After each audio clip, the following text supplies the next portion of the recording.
E desenvolvimento em relação a quê, né? Ou progresso em relação ao quê ou para onde? Né? O que está se desenvolvendo? Né? Desenvolver o quê e para quê e para quem?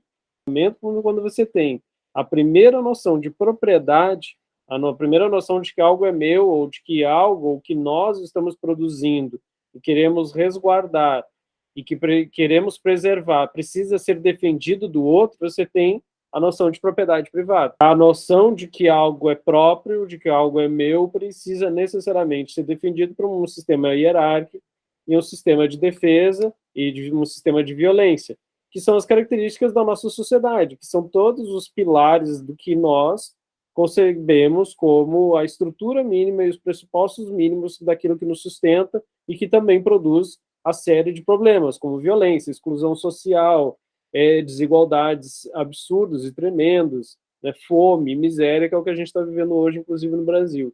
Ou seja, a gente resgatar o fundamento do como a trajetória da nossa sociedade se desenvolve e comparar com outras sociedades milenares, que são boa parte das outras.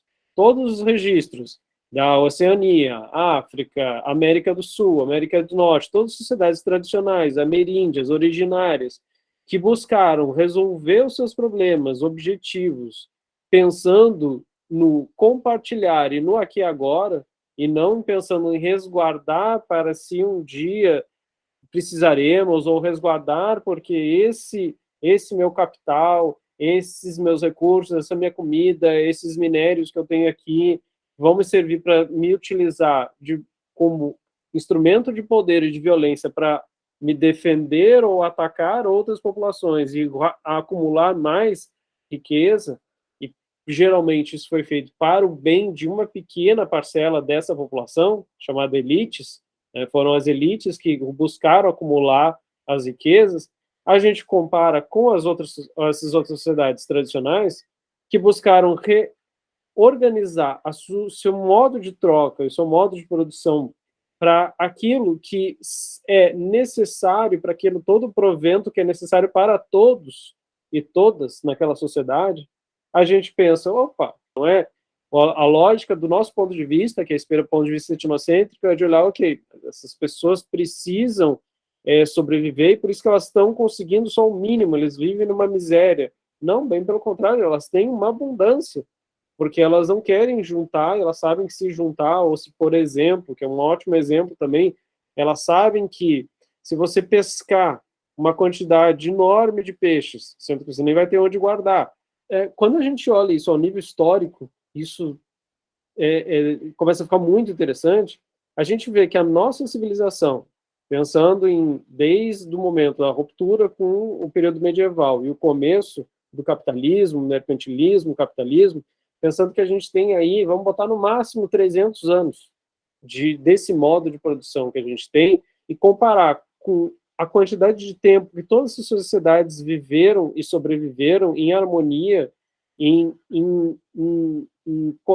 equilíbrio com a natureza, sem destruir o meio ambiente, em conseguir fazer com que as futuras gerações tivessem uma boa vida, como eles chamam, tivessem os recursos, pudessem sobreviver com tranquilidade.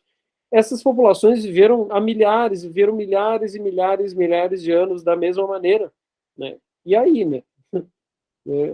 O que a gente fala, né? Como se argumenta? Fala, vocês que viveram assim durante milhares de anos, vocês estão errados.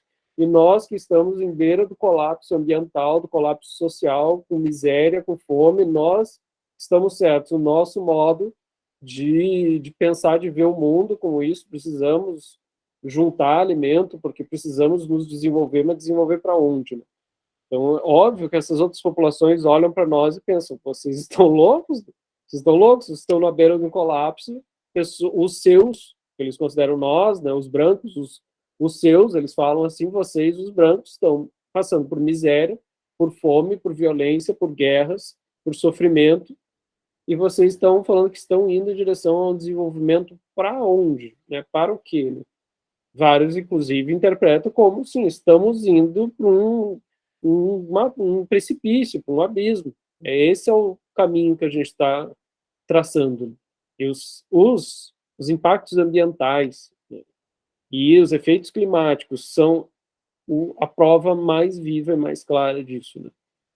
Fora qualquer outra interpretação entre aquilo que a gente buscou enquanto humanidade ou aquilo que a gente evoluiu enquanto ciência ou qualquer coisa do tipo, os resultados disso práticos são um impacto gigantesco nisso que a gente chama de meio ambiente da nossa casa, né, que é a Terra, etc. Pondo as coisas desse ponto de vista, eu tenho dificuldade de pensar que a nossa sociedade tenha qualquer justificativa plausível ou né, coerente, sensata para defender que a gente continue a se organizar e continue a ter esse estilo de vida que a gente tem e continue a produzir e se organizar politicamente, socialmente, economicamente dessa maneira.